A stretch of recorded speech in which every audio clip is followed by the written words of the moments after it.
राजभर के बीच देर रात वाराणसी के सर्किट हाउस के बंद कमरे में करीब 25 मिनट की मुलाकात हुई, तो वहीं इसकी पुष्टि आपको बताते चले कि सुभासपा के मुख्य प्रवक्ता अरुण राजभर ने इसकी पुष्टि की थी, लेकिन बाद में उन्होंने इनकार कर दिया। अरुण ने साफ संकेत दिया था कि लोकसभा चुनाव से पहले सुभासपा का गठबंधन बीजेपी से हो सकता है। तो उस उद्देश्य से हम दूरी कम करने की नीयत से मैं कल यहाँ सर्किट हाउस आया, तो देखा कि सिक्योरिटी बहुत यहाँ लगी थी, तो हमने पूछा कि क्या बात है, तो पता लगा मुख्यमंत्री जी आ रहे हैं। बस इतनी सी बात है, ना हमारी मुख्यमंत्री जी से मुलाकात है, ना कोई बात है। आधे घंटे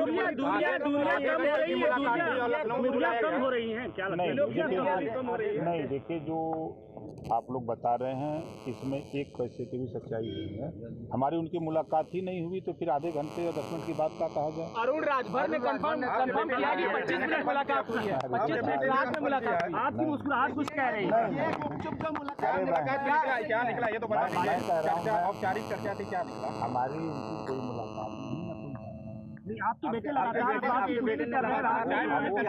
चाय पर भी आप लोग बैठे थे, ऐसा कुछ आपके बेटे ने पूछा नहीं, ऐसा कुछ कहीं ऐसा तो नहीं लखनऊ जाकर सारा कुछ बताएंगे? नहीं, ऐसा कुछ नहीं ना, लखनऊ बताने का हम संभावनाएं क्या है, संभावनाएं क्या, सियासत संभावनाओं का खेल होता है। देखिए जो चर्चा है वो शादी का कार्यक्रम था, शादी के कार्यक्रम में जैन जी भी आए, राम गोविंद चौधरी जी भी आए, अंबिका चौधरी जी भी आए, उसी में प्रदेश अध्यक्ष भूपेंद्र चौधरी जी भी आए, पूर्व मुख्यमंत्री केशव मौर्य जी भी आए, तमाम लोग आए।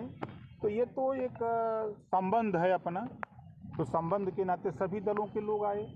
अब उसको तिल का ताड़ लोग बनावे तो हम क्या करें? देखिए हम कोई भी बात आप लोगों के सामने बोलते हैं ना, तो वो सही बोलते हैं, हम झूठ नहीं बोलते। मैं फिर कह रहा हूं कि हमारी कोई मुलाकात नहीं है, ना अभी हमारी किसी बीजेपी के नेता से गठबंधन के संबंध में कोई बात है। केंद्र की मोदी सरकार के 9 साल पूरे होने के अवसर पर बीजेपी नेता बीजेपी सरकार के कामों को जनता के बीच बता रहे। इसी क्रम में जल संसाधन मंत्री स्वतंत्र देव सिंह लखीमपुर खीरी पहुंचे और इस दौरान एक महिला उनसे ऐसा बोल गई कि उनका जवाब सुनकर सीएम योगी के मंत्री हैरान हो गए। यहां पर एक जनसभा में मंत्री स्वतंत्र देव सिंह ने मंच से सामने बैठी महिलाओं से पूछा कि इन प्रधान जी को आप लोग पहचानती हैं, यही पानी पहुंचा रहे हैं। और इस पर एक महिला ने कुछ ऐसा कह दिया कि मंत्री जी की बोलती बंद हो गई और उन्होंने महिला को वापस बैठ जाने के लिए कहा और वहां मौजूद सभी लोग ठहाके लगाने लगे। इनको आप पहचानती हैं? आप लोग पहचानती हैं ना? अच्छा, पहचानती होंगी। ये प्रधान जी को पहचानती हैं? इनको पहचानती हैं? इन्हीं पानी पहुंचा रहे हैं। इनका कौन है? सबको जानते हैं, लुच्चा है गांव के। अच्छा, बैठो। राजू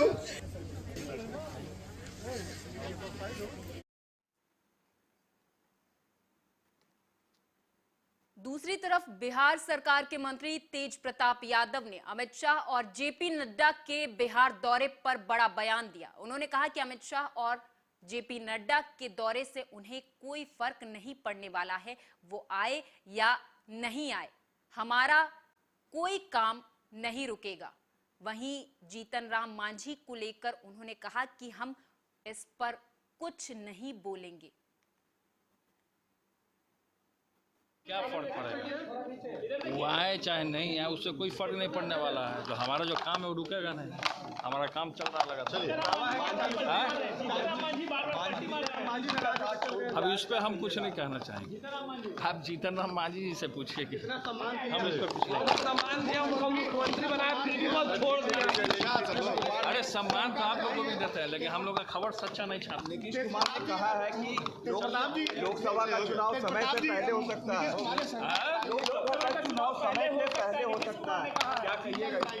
देखिए, चुनाव कभी भी हो, हम लोग हर एक तरीके से तैयार हैं। महागठबंधन पूरे तरीके से इंटैक्ट है और हर एक चीज़ों को हम लोग सामना करने के लिए तैयार हैं। डीपीएस का पहले इसमें प्रॉब्लम होता था, लोग को कोई भी चीज़ अगर बन का लकड़ी उकड़ी लेके जाना पड़ता था बाहर, तो सरकारी दफ्तरों का ये लोग चक्कर लगाते थे। तो अब इसको हम लोग ऑनलाइन सिस्टम कर दिए हैं, पास सिस्टम हो गया है। तो अब एप्लीकेशन है, डाउनलोड कीजिए और खुद से कर लीजिए। देश में बीजेपी के कार्यकाल को 9 साल पूरे होने पर देश में अलग अलग जगहों पर प्रेस कॉन्फ्रेंस करके बीजेपी के अच्छे कार्यों की प्राप्ति दिखाकर देश भर में बीजेपी लहर चलाई जा रही, जिसके तहत आज बठिंडा में भी बीजेपी के द्वारा प्रेस कॉन्फ्रेंस की गई, जिसमें केंद्रीय मंत्री गजेंद्र सिंह शेखावत ने संबोधित किया। लेकिन किसी कारण गजेंद्र सिंह शेखावत प्रोग्राम में नहीं पहुंचे तो सुभाष बराला के द्वारा मौका संभाला गया। इस दौरान सुभाष बराला ने अपनी बीजेपी पार्टी के कार्यकाल के दौरान देश की प्राप्तियां गिनवाई। इसके साथ ही सुभाष बराला ने महिलाओं को आगे लाने की नीति के बारे में जानकारी साझा की। वहीं उन्होंने हवाई देश में बीजेपी सरकार के दौरान 74 हवाई अड्डे बनाए जाने की बात भी बताई है। स्टेट है, मैंने शुरू में कही थी, हम यहाँ किसान के नाते भी चिंता करने की बात रहती है और दूसरी तरफ जवान के नाते भी, और जवान भी और हमारी सेना भी इस क्षेत्र में अपनी महत्वपूर्ण भूमिका निभाती है। सेना का मनोबल किस प्रकार से बढ़े, इसके लिए न केवल हमारे सेना प्रमुखों को त्वरित कार्रवाई करने के लिए कहा गया, बल्कि वो जिस भी प्रकार की व्यवस्था के चलते कोई कार्रवाई करना चाहते हैं बॉर्डर के ऊपर, उस बात की स्वतंत्रता उनको दी गई। और जब देश के ऊपर कोई इस प्रकार का अटैक हुआ, देश की मानहानि और हमारे सैनिकों का बलिदान अगर हुआ, तो कैसे देश, पड़ोसी देश के अंदर उसकी सीमा में घुस करके सर्जिकल स्ट्राइक करते हुए उसका बदला लिया जाए, ये हमारे वीर सैनिकों ने करके दिखाया। अगर ये संभव हुआ तो ये मजबूत नेतृत्व के कारण से हुआ। इधर से हमारा सेना का मनोबल पूरी तरह से ऊंचा और उधर देश के नेतृत्व का मनोबल ऊंचा, और देश की जनता जब साथ खड़ी हो तो इस प्रकार के बड़े फैसले लेने में कोई दिक्कत नहीं आती। केदारनाथ आपदा की 10वीं बरसी पर सीएम पुष्कर सिंह धामी केदारनाथ पहुंचे। सीएम धामी करीब 2 घंटे तक धाम में रहे। इस दौरान सीएम ने केदारनाथ पुनर्निर्माण कार्यों का जायजा भी लिया। तो वहीं सीएम के दौरे को लेकर रुद्रप्रयाग प्रशासन ने पूरी तैयारी कर रखी थी। देखिए, एक तो सबसे पहले मैं आज के दिन, आज से 10 साल पहले यहाँ पर भयंकर त्रासदी जो बाबा केदार में आई थी, उस त्रासदी में हजारों लोग हताहत हुए थे, दिवंगत हुए थे, हमारे बीच नहीं रहे। मैं उन सभी को श्रद्धांजलि अर्पित करता हूं और भगवान उनको अपने श्री चरणों में स्थान दे, उनके पारिवारिक जनों को हर प्रकार से उनको एक शक्ति दे कि वो अपने जीवन में अपने उसमें आगे बढ़ें। और साथ ही साथ मैं आदरणीय प्रधानमंत्री मोदी जी का भी धन्यवाद करना चाहता हूं कि उन्होंने इस पूरे परिसर को एक नया स्वरूप देने का काम किया है, भव्य केदार और दिव्य केदार बनाया है। जो यहाँ पर काम करना एक कठिन चुनौती हुआ करता था, उसको एक मास्टर प्लान बनाकर बाबा केदार का भव्य निर्माण और दिव्य निर्माण यहाँ पर हुआ है। आप देख रहे होंगे यहाँ पर ईशानेश्वर मंदिर बना है, पीछे हमारे यहाँ पर शंकराचार्य जी की समाधि लग गई है, आस्था पथ बन गया है, सरस्वती घाट बन गए हैं। यहाँ पर जो मंदाकिनी नदी है उसके चारों तरफ जो है प्रोटेक्शन का वर्क हो गया है, आस्था पथ बना दिया गया है, तीर्थ पुरोहितों के आवास बन रहे हैं, यहाँ पर चिकित्सकों के आवास बन रहे हैं, अनेकों जगह पर यहाँ पर वाटर एटीएम लगा दिए गए हैं और ध्यान गुफाएं यहाँ पर बनाए जाने की प्रक्रिया चल रही है। 2023 के दिसंबर माह तक हमने ये संकल्प लिया है आदरणीय प्रधानमंत्री मोदी जी के निर्देशन में कि हम इस काम को पूरा कर लेंगे और ये एक पूरा काम होते ही ये भव्य निर्माण और दिव्य निर्माण यहाँ पर जब पूरा हो जाएगा तो इस स्वरूप का और ही नजारा होगा और भगवान बाबा केदार की कृपा से यहाँ पर एक नया नज़ारा। और आने वाले समय में जो आज आस्था के इस केंद्र पर, जहाँ पर एक दिन के लिए 30,000 40,000 लोगों की एक रजिस्ट्रेशन की लंबी श्रृंखला है दर्शन करने वालों के लिए, जो एक यहाँ पर बड़ी चुनौती भी है, लेकिन मैं प्रधानमंत्री जी का अभिनंदन करना चाहता हूँ कि उन्होंने जो इस स्थान के लिए रोपवे का जो शिलान्यास पिछले वर्ष उन्होंने कर दिया था, रोपवे का काम जैसे ही यहाँ पर पूरा हो जाएगा तो इस यहाँ पर यात्रा करने वालों की संख्या भी और लोगों की सुविधा भी दोनों ही बढ़ जाएंगी। झारखंड के मुख्यमंत्री हेमंत सोरेन ने बृहस्पतिवार को अधिकारियों को निर्देश दिए कि राज्य में अपराध नियंत्रण में किसी भी तरह की ढिलाई बर्दाश्त नहीं की जाएगी। बैठक के दौरान सीएम सोरेन ने अधिकारियों से हत्या, डकैती, जबरन वसूली, चोरी, साइबर अपराध, महिलाओं के खिलाफ हिंसा, SC/ST उत्पीड़न, अपहरण, पॉक्सो एक्ट, बलात्कार जैसे विभिन्न आपराधिक अपराधों में दर्ज मामलों का विश्लेषण करने को कहा और अपराध के मुख्य कारण का पता लगाने पर चर्चा भी की। ये सभी चीजें आप लोग को आधिकारिक रूप से बता दिया जाएगा, लेकिन आज कुल मिला जुला करके पूरे राज्य की विधि व्यवस्था, क्राइम को लेकर हम लोगों ने लंबी चर्चा की है और सभी जिलों की रिपोर्ट ली गई है और राज्य में किसी भी तरीके का कोई उन्माद और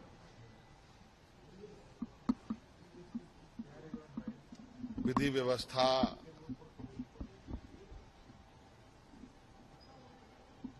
बिल्कुल मजबूती से बना रहे, कोई भी तरीके का गलत काम बिल्कुल सरकार बर्दाश्त नहीं करेगी और जहां जिस चीजों की जरूरत है, किसी चीजों की कमी है, सभी जिले इसकी जानकारी सरकार को दे, उन सब चीजों को उपलब्ध कराया जाएगा। क्योंकि आज नए नए तकनीकों का अपराधों में उपयोग किया जा रहा है। बिहार में जीतन राम मांझी के महागठबंधन से अलग होने को लेकर मुख्यमंत्री नीतीश कुमार ने प्रतिक्रिया दी है। उन्होंने इस दौरान कहा कि वे बीजेपी से मिले हुए थे, अगर साथ रहते तो विपक्षी दलों की होने जा रही बैठक की बातें बीजेपी तक पहुंचा देते। मांझी के बीजेपी के करीब जाने की उन्होंने कहा कि मुझे ये जानकारी थी। नीतीश कुमार ने आगे कहा कि उन्होंने खुद मांझी के सामने पार्टी का जेडीयू में विलय करने का या अलग होने की पेशकश की थी। तो इसीलिए हमने कह दिया था आप तो मर्ज करिए नहीं तो अलग होइए, तो हो गए अलग, अब ठीक है हुआ। इसीलिए आप जानते हैं हम तो अपने कोटा के ना बना दिए थे उनको, तब फिर हम तो उसी तरह रत्नेश सदा को बनाए। अब रत्नेश सदा को आप लोग जानते ना है जी, कब से हम रत्नेश सदा को हम जान रहे हैं, मीटिंग बुलाया, कहाँ गए, कब से हम जानते हैं। तीसरा टाइम तो हमको लगा कि वह तो ठीक ही है, तो इसी को हम बुला लिए। उसी दिन जब हो गया कि अब वो छोड़ देंगे तो हमने इसको बुला लिया, तो उसी दिन हमने कह दिया और सब लोगों से बातचीत कर ली और सबसे बात करके इनको कर दिया और फिर तुरंत गवर्नर साहब से बात किया, उनके इस्तीफा का भिजवा दिया। वो स्वीकार किए, बाहर थे लेकिन फिर भी स्वीकार किए और तुरंत हम जो नया मंत्री बना उनका भी उसी दिन 13 को ही भेज दिए, तो उनका आ गया और वो दिन भी बाहर थे तो आज के बारे में हो गया और वही आज हुआ है। अरे आपको देखिए, आप समझ लीजिए, तो केंद्र सरकार को अधिकार न है जी, चुनाव तो पहले करा ही सकता है। जिसको बहुमत है वो चाहे तो पहले भी चुनाव करा सकता है। तो हम लोग थे श्रद्धेय अटल जी के साथ तो उन्हीं का पटिया लोग 3-4 महीना पहले चुनाव करा दिया था। हालांकि अटल जी नहीं चाहते थे, लेकिन फिर भी कर लिया था, हो गया, वो अलग बात है। तो ये तो कभी भी कोई कर सकता है। अगर मान लीजिए अपोजिशन की यूनिटी के लिए शुरुआत किया गया है, तो हो सकता है उन लोगों को लगे कि लोग मिल करके आगे बहुत मूवमेंट करेगा तो ज्यादा नुकसान होगा, तब पहले भी कर सकता है। रायबरेली में सरकार के लाख निर्देश और चेतावनी के बाद भी स्वास्थ्य कर्मी नहीं सुधर रहे। हाल ही में प्रसव के बाद महिला से पैसे मांगने का वीडियो सोशल मीडिया पर बहुत तेजी से वायरल हुआ। ये मामला सरेनी सीएचसी का है, जहां प्रसव के बाद महिला के तीमारदारों से नर्स और आशा बहू का पैसा मांगने का ये वीडियो सोशल मीडिया पर वायरल हुआ है। गांव की महिला को प्रसव के लिए सामुदायिक स्वास्थ्य केंद्र में भर्ती कराया गया था। बता दें कि जहां पर गरीब अपने इलाज के लिए सरकारी अस्पतालों का सहारा लेता है, वहां उनसे अवैध वसूली की जा रही, लेकिन ऐसी स्थिति में वो कहां जाएं? अधिकारी कार्रवाई के नाम पर सिर्फ खाना पूर्ति करते हैं, जिससे ऐसे लोगों का अहंकार सिर चढ़कर बोलता है। पैसा हर जगह पड़त देख लो आपके सामने के हम मंजे से कही भाई पैसा पे मरीज से खर्चा पानी दो। खर्चा पानी मतलब कि तो खर्चा पानी दे है पड़ी हियां का जिला अस्पताल तक सीएमएस देने तो देख लो 4-5 लगता है वो नहीं ले जाता है। तुम्हारी बात करो तो लालगंज सीएससी में 2,000 रुपया लिखा पढ़ी कहीं 500 रुपया। तो पहला बच्चा हो खर्चा पानी नहीं करोगे का? भाई पैसा नहीं ना हमारा, तो इतने पैसे तुमसे कोई मांग ही नहीं रहा यार। यहाँ कौन आके दे देता है? पहले यही बता दो। यहाँ फिर भी आके यही कहते कि नहीं चलो ठीक है, हम लोग समझते पहले बच्चे में आदमी पहले गरीबी हो जाता है। पहली बात तो यही है, जिसका नॉर्मल हो जाता है, अच्छे से हो जाता है, तो उसको यही दिक्कत है। पैसा हर जगह पड़त देख लो आपके सामने के। आगरा के चौराहों पर हर पल लगने वाले ट्रैफिक जाम की समस्या का समाधान तभी हो सकता है जब यहां के चौराहों की इंजीनियरिंग शोध हो और समाधान खोजा जाए। मनोरम बजाज के डायरेक्टर और समाज सेवी राममोहन कपूर ने इस विचार को सामने रखते हुए इंजीनियरिंग कॉन्टेस्ट की घोषणा की है। इस प्रतियोगिता को जीतने वाले प्रतिभागी को 1 लाख रुपए दिए जाएंगे। आर्यम कपूर साहब और उनकी संस्था क्लब 60 द्वारा ये ट्रैफिक पुलिस के कर्मियों के सम्मान समारोह एवं सड़क सुरक्षा पर परिचर्चा के सिलसिले में कार्यक्रम आयोजित किया गया। मैं इस संस्था के सभी पदाधिकारियों का हार्दिक अभिनंदन करता हूं और धन्यवाद ज्ञापित करता हूं कि इन्होंने इस प्रकार का प्रोत्साहन परक कार्यक्रम हमारे कर्मचारियों के लिए आयोजित किया गया है और जिससे हमारे कर्मचारी और भी बेहतर तरीके से फील्ड में कार्य करेंगे। साथ साथ सड़क सुरक्षा के विभिन्न पहलुओं पर चर्चा हुई। आगरा की सिविल सोसाइटी द्वारा, आगरा के गणमान्य लोगों द्वारा ये बहुत ही सार्थक पहल है और मैं इस पहल की बार बार भूरि प्रशंसा करता हूँ। मुरादाबाद के कुंदरकी में आर्यन न्यूज ने महिला आशा के साथ की गई अभद्रता के मामले को प्रमुखता से दिखाया था। आरोप था कि सीएससी प्रभारी अमित सक्सेना ने आशा के साथ अभद्रता की, तो वहीं इसी दौरान सीएचसी प्रभारी का पक्ष जब पूछा गया तो उन्होंने जच्चा बच्चा केंद्र और झोला छाप डॉक्टरों का जिक्र किया। उनका कहना था कि हमारे यहाँ तैनात आशाओं के द्वारा प्राइवेट जगह डिलीवरी की जाती है। इसको देखते हुए उन्होंने कहा कि मेरे द्वारा एक मुहिम चलाई गई जिसमें 80% आशाएं डिलीवरी के लिए प्राइवेट जगह जाती हैं। इसी मामले की खबर को आर्या न्यूज की तरफ से विस्तार से दिखाया गया था और अब इसी मामले पर सीएमओ मुरादाबाद ने जच्चा बच्चा केंद्र और झोला छाप डॉक्टरों के खिलाफ कड़ी कार्रवाई का कदम उठाया है और तहसील, ग्रामीण क्षेत्र और कस्बों में झोला छाप डॉक्टरों के खिलाफ छापेमारी की और कई अस्पतालों पर ताला लगाकर सील लगा दी गई है।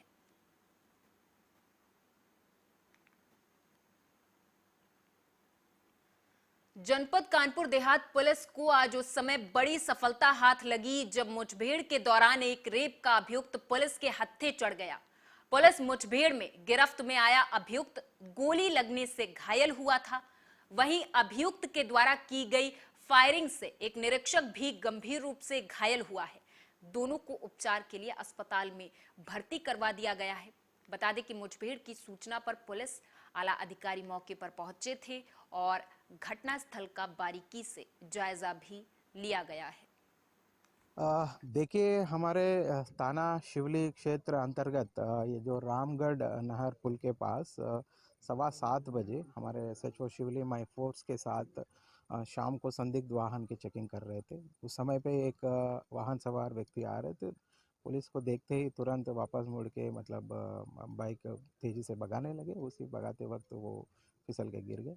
जब हमारे फोर्स जो है उनको मतलब पकड़ने के लिए आए थे, तब उन्होंने मतलब फायरिंग शुरू किया और जब हम थोड़ा सा पीछे हुए फिर पकड़ने गए थे तो वो भागते हुए फिर से एक और फायरिंग की। यूपी के बुलंदशहर में बिहार से पंजाब जा रही श्रमिकों से भरी बस और टैंकर की टक्कर हो गई। इस दौरान 2 महिलाओं सहित 10 मजदूर घायल हुए हैं। हालांकि घायलों को CHC गुलावटी में भर्ती करा दिया गया है, तो वहीं 4 घायलों को हायर मेडिकल सेंटर रेफर भी कर दिया गया है। क्या नाम है तुम्हारा, कहाँ से आए हो? मेरा नाम मुनींद्र राउत है, बिहार से आए हैं, मुजफ्फरपुर से। कहाँ से कहाँ जा रहे थे? मुजफ्फरपुर से हम अम्बाला जा रहे थे बस में। क्या घटना हुई? ट्रक में और बस में एक्सीडेंट कर गया। लोहा फैक्ट्री में जा रहे थे। क्या घटना हुई है? बस ट्रक बचाने में बस वाला के लगा है जी। किस किस चीज़ का एक्सीडेंट हुआ है जी? एक्सीडेंट किस किस वाहन का हुआ है? ट्रक में बस में ट्रक। प्रतापगढ़ के मांधाता कोतवाली के हरखपुर गांव में बुधवार को पटेल परिवार में एक ऐसा शानदार समय आया जब उनके घर में बारात आई। किसी बात को लेकर तू मैं हो गई, तो वहीं दूल्हे के परिवार ने शादी करने से तब इनकार कर दिया, जिसके बाद पुलिस दोनों पक्षों को थाने में ले आई और बातचीत से भी जब मामला नहीं सुलझा तो लड़की के परिजनों की तहरीर पर पुलिस ने कार्रवाई करते हुए दूल्हे को हवालात में बंद कर दिया।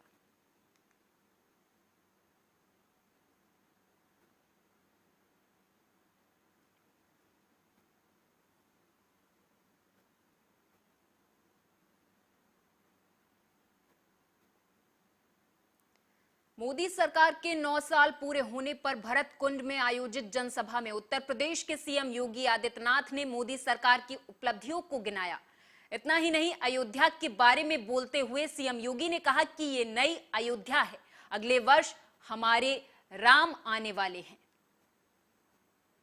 दीपोत्सव का अलग आनंद इस बार दीपोत्सव होगा, तो भाइयों बहनों लक्ष्य रखिए 21 लाख दीप प्रज्वलित होंगे अयोध्या के अंदर। 21 लाख दीप और अयोध्या के हर घर में, जनपद के हर घर में दीप प्रज्वलन के कार्यक्रम होने चाहिए। राम जी की बेड़ी में भी होगा, नए घाट में भी होगा, हर मठ और मंदिर में भी होगा, सूरज कुंड, भरत कुंड, जितने भी घाट हैं इन सब में दीप प्रज्वलन के साथ साथ अयोध्या के हर घर में भी दीपों से प्रज्वलित होती हुई अयोध्या जगमगाती हुई दीपोत्सव की दिन दिखाई दे।